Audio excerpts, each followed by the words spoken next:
Alors nous nous trouvons actuellement sur la commune de Tremblay en France, à côté de l'aéroport de Paris-Charles de Gaulle, où nous réalisons actuellement donc un double forage dirigé pour l'entreprise RTE, dans le but d'installer 2 lignes à haute tension 225 000 volts enterrées pour le projet d'extension de l'aéroport.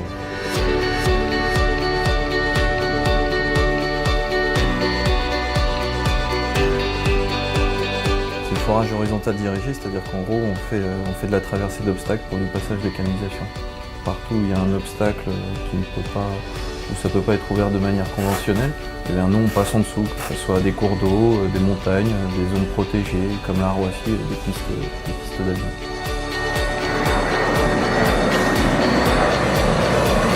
C'est une technique qui se décompose en 3 phases clés. D'abord le trou pilote, ensuite l'alésage et enfin le tirage de la canalisation dans le trou forêt.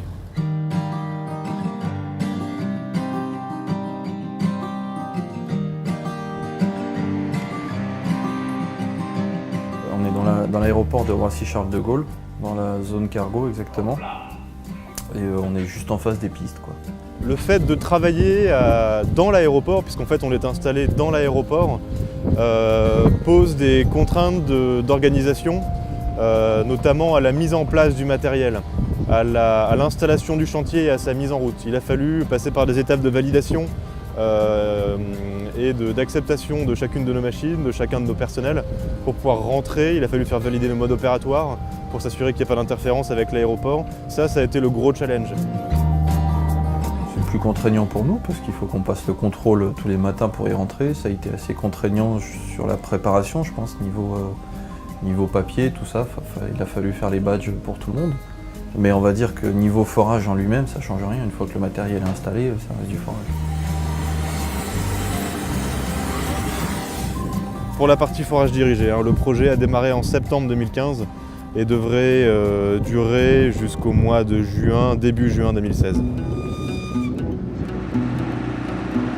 Alors le trou pilote est une des parties la plus délicate du projet puisqu'on s'aventure dans un terrain qui est plus ou moins inconnu. Certes, nous avons des études de sol qui nous permettent de déterminer certains paramètres, mais c'est la phase où nous découvrons le terrain au fur et à mesure de notre avancement.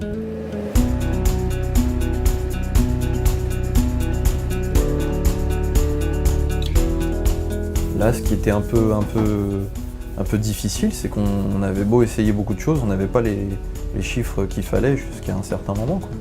On a été confronté à des difficultés d'ordre géotechnique sur la première phase, donc la phase de forage pilote du forage, où nous avons rencontré des géologies assez changeantes avec des variations de faciès importantes qui nous ont conduit à réaliser de nombreux changements d'outils. On a repris le forage à 3 reprises pour finalement, sur la dernière tentative, réussir un tir donc, de 1500 mètres dans de bonnes conditions.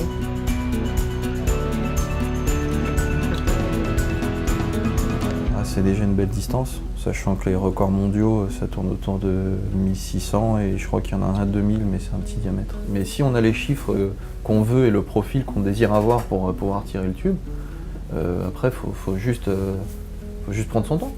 Les phases ensuite se sont déroulées normalement et on est actuellement en train de faire le tirage de la canalisation acier, qui est l'étape, on va dire, ultime du forage dirigé, où on vient stabiliser l'ouvrage réalisé en forage avec cette gaine en acier qui fait 500 mm de diamètre et qui permettra à terme de maintenir le trou ouvert, quelles que soient les conditions de terrain autour. Et d'y installer donc le produit final, qui sont des fourreaux en PEHD pour notre client, donc RTE, qui installera ensuite des câbles à haute tension pour sa ligne.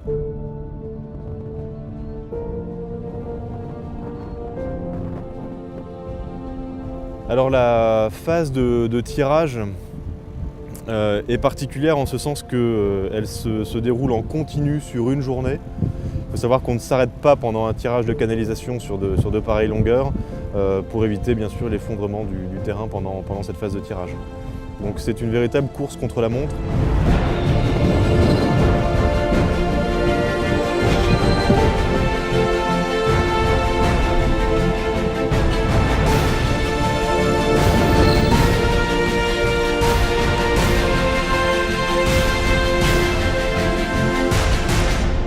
Alors ici, c'est pas la fin du projet puisqu'on a 2 forages parallèles. Ici, on est sur le premier.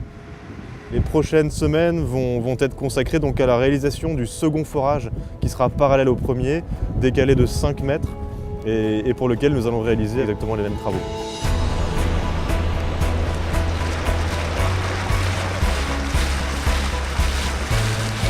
Dans la mesure où nous avons foré 5 mètres à droite du premier trou, nous avons une meilleure connaissance du sol.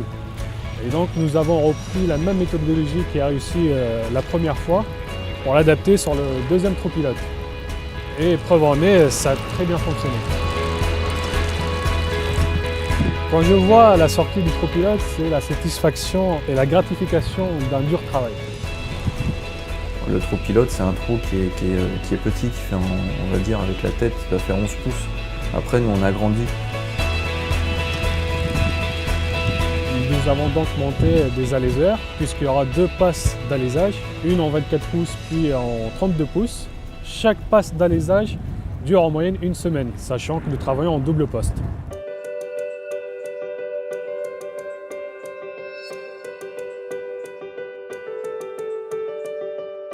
Là, on a terminé la passe d'alésage en 28 pouces et on a débuté la passe de nettoyage avec un outil un peu plus petit qui permet de nettoyer le trou et qui permet aussi de savoir si le tube va passer, quoi.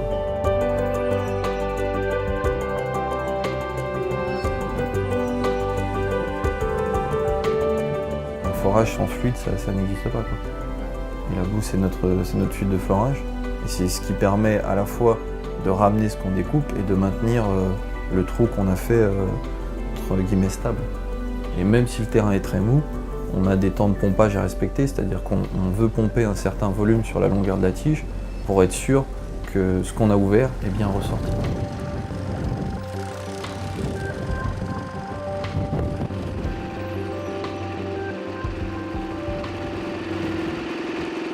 Chaque chantier a sa contrainte, ça nous oblige parfois à innover sur le design des outils, beaucoup. On a beaucoup fait là-dessus, je pense.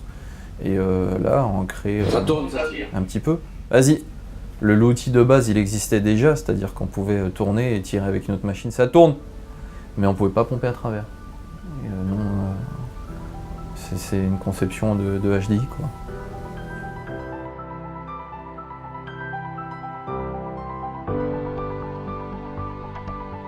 Une fois que le chantier est terminé et que la continuité, même le tube est posé, on ne voit plus rien, mais nous on sait qu'on est passé. C'est ce qui compte aussi.